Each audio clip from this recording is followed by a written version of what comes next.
أعوذ بالله من الشيطان الرجيم. بسم الله الرحمن الرحيم.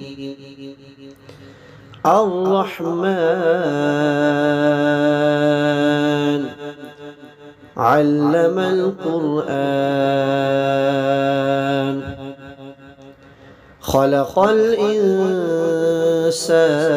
الإنسان علمه البيان. الشمس والقمر بحسبان والنجم والشجر يسجدان والسماء رفعها ووضع الميزان ألا تطغوا في الميزان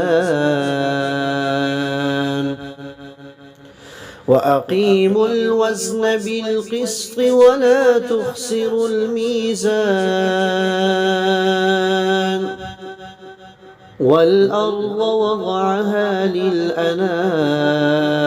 للأنام فيها فاكهة والنخل ذات الأكمام والحب ذو العصف والريحان فبأي آلاء ربكما تكذبان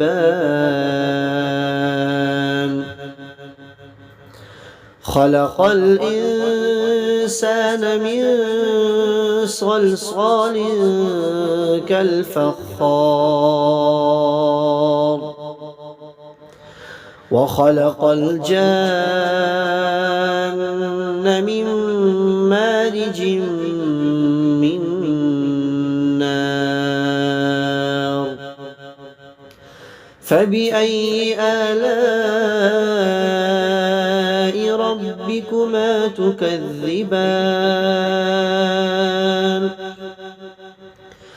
رب المشرقين ورب المغربين فبأي آلاء ربكما تكذبان مرج البحرين يلتقيان بينهما برزخ لا يبغيان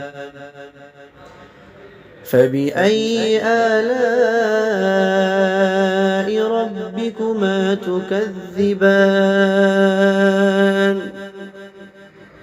يخرج منهما اللؤلؤ والمرجان فبأي آلاء ربكما تكذبان وله الجوار المنشآت في البحر كالأعلام فبأي آلاء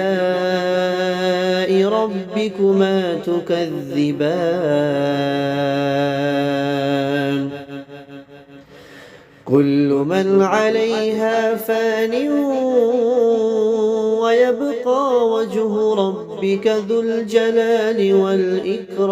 والإكرام فبأي آلاء ربكما تكذبان يسأله من في السماوات والأرض كل يوم هو في شأن فبأي آلاء ربكما تكذبان سنفرغ لكم أيها الثقلان فبأي آلاء ربكما تكذبان يا معشر الجن والإنس إن استطعتم أن تنفذوا من أقطار السماوات والأرض فانفذوا لا تنفذون إلا بسلطان فبأي آلاء ربكما تكذبان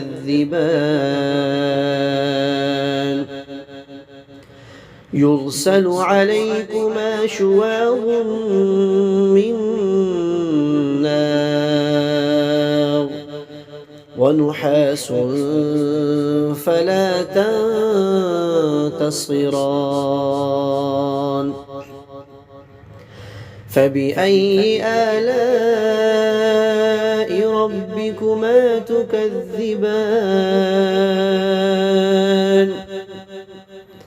فإذا انشقت السماء فكانت وردة كالدهان فبأي آلاء ربكما تكذبان فيومئذ لا يسأل عن ذنبه إنس ولا جان فبأي آلاء ربكما تكذبان يعرف المجرمون بسيماهم فيؤخذ بالنواصي والأقدام فبأي آلاء ربكما تكذبان هذه جهنم التي يكذب بها المجرمون يطوفون بينها وبين حميم آن فبأي آلاء ربكما تكذبان ولمن خاف مقام ربه جنتان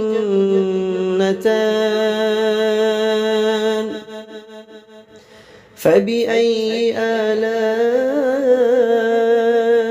ربكما تكذبان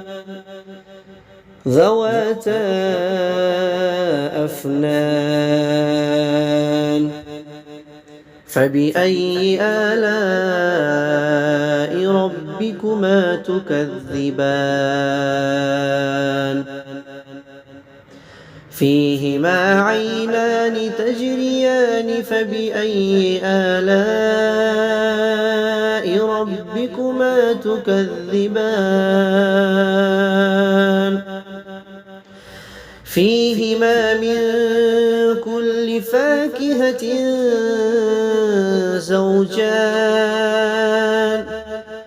فبأي آلاء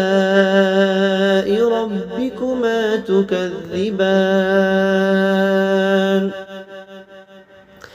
متكئين على فرش بطائنها من استبرق وجنى الجنتين دان فبأي آلاء ربكما تكذبان فيهن قاصرات الطرف لم يطمثهن إنس قبلهم ولا جان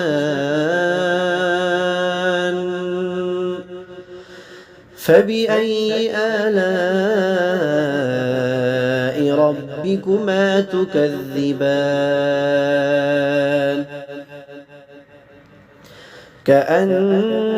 كأنهن الياقوت والمرجان فبأي آلاء ربكما تكذبان هل جزاء الإحسان إلا الإحسان فبأي آلاء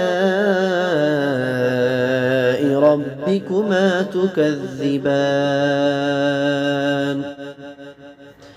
ومن دونهما جنتان فبأي آلاء ربكما تكذبان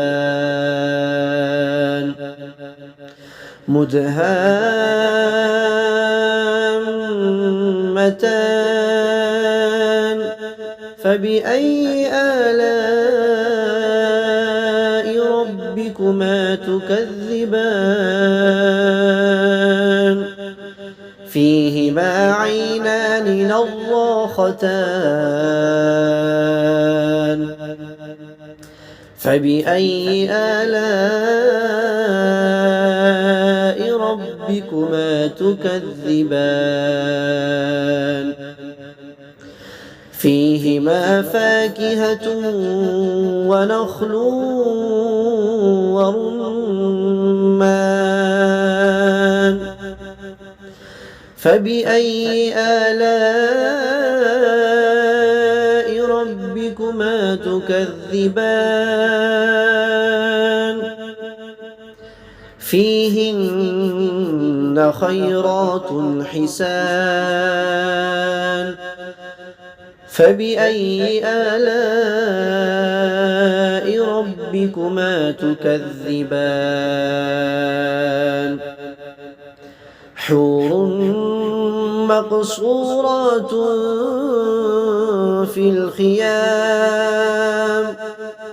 فبأي آلاء ربكما تكذبان